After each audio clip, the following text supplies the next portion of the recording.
Bom dia! Estamos de volta com o nosso devocional Florescer, hoje número 276. Estamos trabalhando o tema Uma Vida Cristã Autêntica, baseado no livro de Isaías. E nós estamos então aprendendo, né, como que nós podemos com a história, né, dos hebreus que viviam em cativeiros, os seus reis, e toda a disciplina, tudo aquilo que Deus tentou, que Deus fez, na verdade, né, para que eles saíssem não só do cativeiro físico, mas dos cativeiros que eles estavam vivendo, da rebeldia, da idolatria, da murmuração e todo tipo de ingratidão que existia no meio daquele povo, né? A memória fraca, todas essas coisas, não guardar os testemunhos de Deus, todas essas coisas Deus foi tratando no tempo em que o povo estava em cativeiro. E nós vamos então continuar o nosso tema hoje da nossa meditação é crer e confiar. E hoje nós temos um dia de sol. Parece que vai ser um dia bem quente, como foi o dia de ontem. Nós vamos então ver um texto no livro de Isaías, um dos mais que eu mais gosto, né? E eu acho que ele é bem propício para o nosso tempo.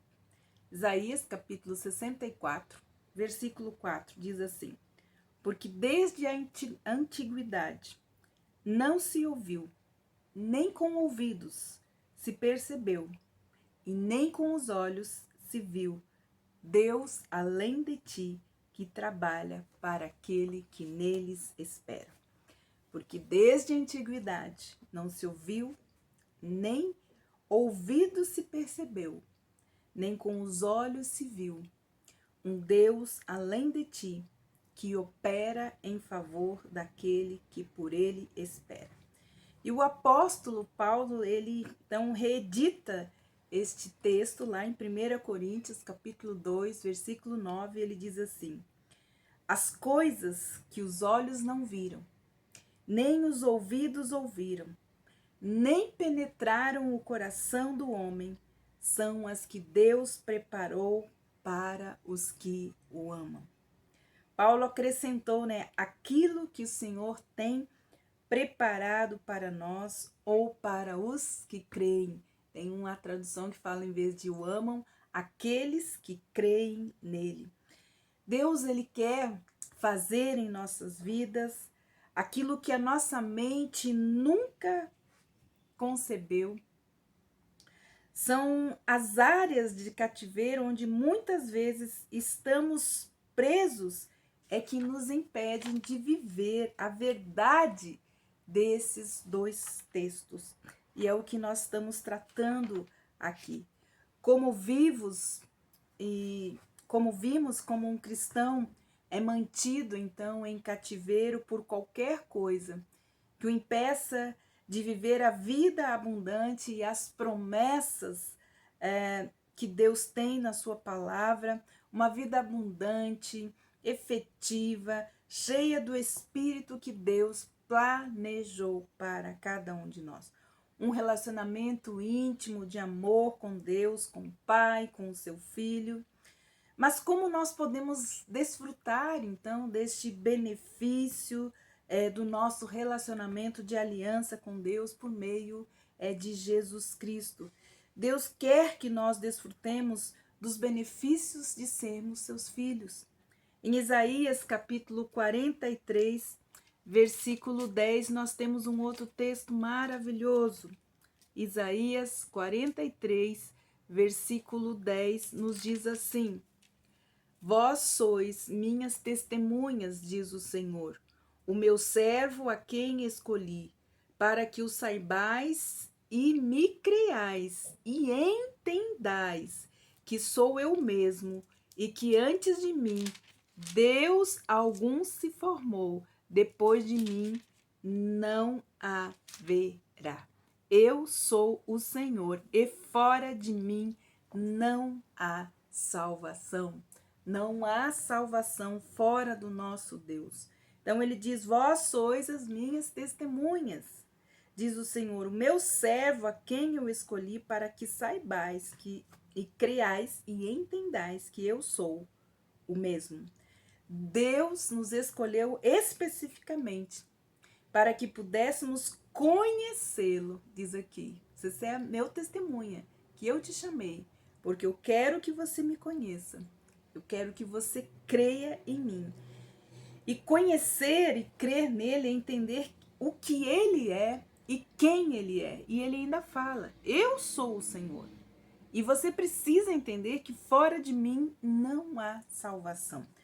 Então, declara que nós precisamos, além de saber quem ele é, nós precisamos crer em quem ele é. Fomos chamados para conhecer a Deus intimamente e ter um relacionamento íntimo e pessoal de amor com ele. Esse relacionamento íntimo começa com você aceitando Cristo como seu Salvador pessoal, pois Cristo é o único caminho para a liberdade de qualquer tipo de cativeiro que você esteja vivendo, qualquer tipo de opressão que você esteja vivendo, seja física, emocional, espiritual, seja maligna. Cristo é o único caminho para a nossa liberdade. Seja física, seja emocional, seja espiritual, é para um relacionamento de amor com Deus que nós somos chamados, porque não há salvação fora dele. Então, nós precisamos entender isso lá em João capítulo 8, versículo 36, Jesus expressa, ele diz: se pois o Filho vos libertar, verdadeiramente sereis livres. Um dos elementos mais bonitos da salvação é a sua simplicidade. Cristo já fez todo o trabalho na cruz. A sua resposta inclui duas coisas importantes. Não rejeite a eficácia da obra redentora da cruz sobre a sua vida. Não rejeite. Como posso então responder a este chamado que o Senhor faz para nós? Como podemos responder a tamanha entrega, tamanho sacrifício de Cristo em nosso favor? Primeiro, nós precisamos reconhecer que nós somos pecadores e que não podemos de forma alguma salvar a nós mesmos.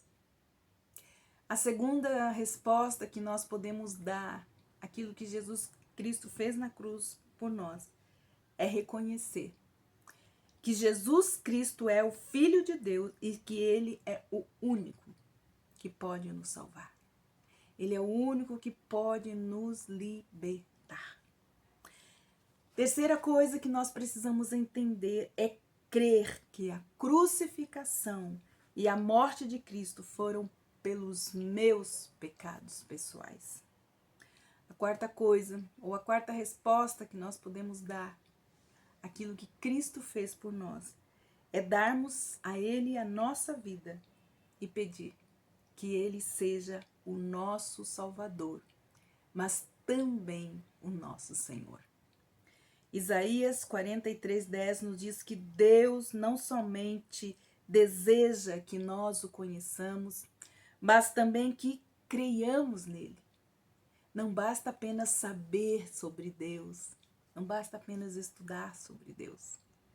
Ele quer que nós o conheçamos, mas ele também quer que nós creiamos nele. A palavra em hebraico para crer é aman, que significa quem crê é firme, é permanente e confia. O nível de confiança que nós devemos ter em Deus é fundamental para uma vida cristã autêntica. As inconstâncias na nossa vida afetam a nossa disposição de confiar em Deus. Uma perda, uma traição, podem marcar profundamente o nível de confiança. Um coração que já foi partido, foi machucado e nunca foi curado, limita também a nossa capacidade de crer em Deus. A confiança, então, em um Deus invisível não vai acontecer naturalmente a nenhum cristão. Um relacionamento de confiança, ele cresce somente pela fé. Pela fé e pela escolha de confiar. Deus chama. Mas confiar, responder o chamado e crer nele é algo que só nós podemos fazer. Se as pessoas falham conosco, o Senhor, você precisa entender que o Senhor não falhará. A habilidade de crer em Deus se desenvolve por meio de experiências verdadeiras com Ele, que é o chamado que Ele nos faz. Termos experiências com Deus. Tudo o que acontece em nossa vida, tudo o que acontece ao nosso redor, é para nós experimentarmos e conhecermos quem é o nosso Deus. Então, nós precisamos ter experiências verdadeiras com Ele, porque Ele é fiel. Ele foi fiel no ontem. E Ele não será infiel hoje. Confiemos na sua palavra. Na Bíblia judaica, eu gosto do texto que diz assim: ninguém jamais ouviu, nem ouvido algum percebeu, nenhum olho viu outro Deus além de ti, que trabalha por aquele que esperem. Decida hoje verdadeiramente conhecer a Deus e crer nele. Esse é o chamado que Deus tem para nós. Conheça e creia, porque você não sabe o que Deus tem na mente e no coração dele. A palavra de Deus fala que os planos que Deus tem para nós são planos de bem e não de mal, para nos dar um futuro e uma esperança. Sua mente não concebeu, seu olho ainda não viu e seu ouvido ainda não ouviu aquilo que Deus tem preparado para você, para aqueles que o amam, para aqueles que confiam nele, por aqueles que conhecem o seu Deus. Que Deus abençoe você e até amanhã com o nosso devocional Florescer. Nosso desafio hoje é conhecer e crer nesse Deus tremendo e entender que não há salvação, que não há libertação fora de Deus, fora do seu Filho Jesus Cristo. Que Deus abençoe você e até amanhã.